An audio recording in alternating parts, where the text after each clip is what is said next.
casamento, para além de todo o lado sentimental que está por trás, não deixa de ser um contrato e, portanto, as pessoas têm que estar bem informadas quanto ao regime de bens. O legislador português confere uma ampla liberdade aos noivos, àqueles que querem contrair matrimónio, no que respeita à determinação das normas que vão regular as relações patrimoniais entre eles. E isso faz através da Convenção Antenupcial. Na Convenção Antenupcial podem, de facto, eleger um dos regimes tipificados na lei, o regime da comunhão geral de bens, da comunhão de adquiridos ou da separação de bens, sendo certo que o regime supletivo, isto é, na ausência de escolha, os cônjuges ficarão casados sob o regime da comunhão de adquiridos, ou podem ir mais além, no âmbito dessa liberdade que a lei lhes dá, e fazer uma combinação desses vários regimes de bens, prevendo então aquilo que são as relações patrimoniais na constância do matrimónio. No regime da Comunhão Geral de Bens, este é um regime que torna tudo um bocadinho mais burocrático, porque as pessoas têm que estar sempre presentes, o casal tem que estar presente em todas as ocasiões, quer para uma venda, quer para bens que tenham adquirido por sucessão, terão que estar sempre os dois nesse processo. No regime da comunhão de adquiridos, significa que todos os bens que tinham antes do casamento são bens próprios e os bens que adquirirem pós-casamento são bens comuns do casal. No entanto, é de ressalvar esta questão de extrema importância, os bens que sejam gerados na constância do matrimónio como frutos de bens próprios, esses sim já serão bens comuns. É o caso, por exemplo, se o meu pai me doou um apartamento e eu tenho esse apartamento arrendado e sou casado num regime da comunhão de adquiridos, então essas rendas vão-se comunicar ao património, à sociedade conjugal, ao património comum, porque geradas na constância do matrimónio, ainda que tenham origem num bem próprio. Em termos práticos, também é um bocadinho burocrático. No caso, por exemplo, do pai de um dos cônjuges ter falecido, terá que se fazer a partilha por óbito e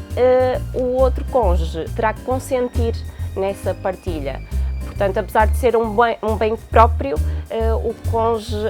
também terá que estar presente. Finalmente, o regime da separação de bens é aquele em que não há bens comuns. Há, portanto, eu diria quase que um sistema de compropriedade, que tem grandes vantagens no que toca à separação também de responsabilidade, mas tem alguns inconvenientes, porque requer uma maior atenção na aquisição de património, que é um esforço comum, e nem sempre a publicidade que é dada relativamente à propriedade dos bens reflete essa mesma comparticipação de ambos os elementos do casal.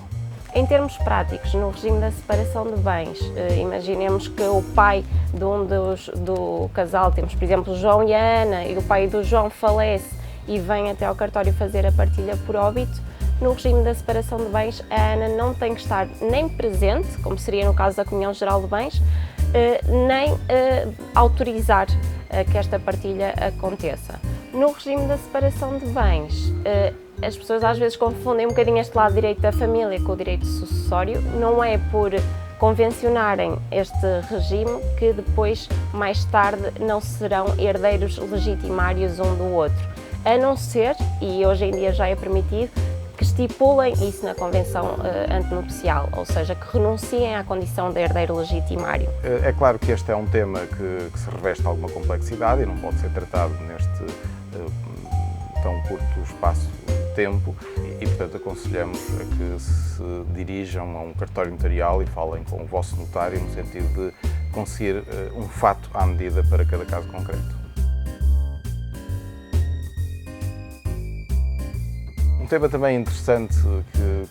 relacionado com as convenções antenupciais tem a ver com os casais, ou os casais, com dimensão internacional ou transfronteiriça. É, no fundo, um tema candente, dada a crescente circulação de pessoas no espaço europeu e não só, e, portanto, cada vez mais nós nos deparamos com casais com dimensão internacional. E é importante aqui deixar nota de que hoje a lei permite também a estes casais escolherem qual a lei aplicável ao regime de bens, e essa lei pode ser a lei do estado da residência habitual de um dos futuros cônjuges ou a lei do estado da nacionalidade de um dos futuros cônjuges. Imaginemos que um português casa com um espanhol ou uma espanhola, o português tem residência habitual na Alemanha e o espanhol tem residência habitual em Itália. Pois bem, eles, dirigindo-se a um cartório notarial, poderão escolher como lei reguladora dos regimes matrimoniais deste futuro casamento que pretendem celebrar a lei da residência habitual de um dos cônjuges, portanto, lei alemã ou lei italiana, ou a lei da nacionalidade de qualquer um deles, lei portuguesa, lei espanhola.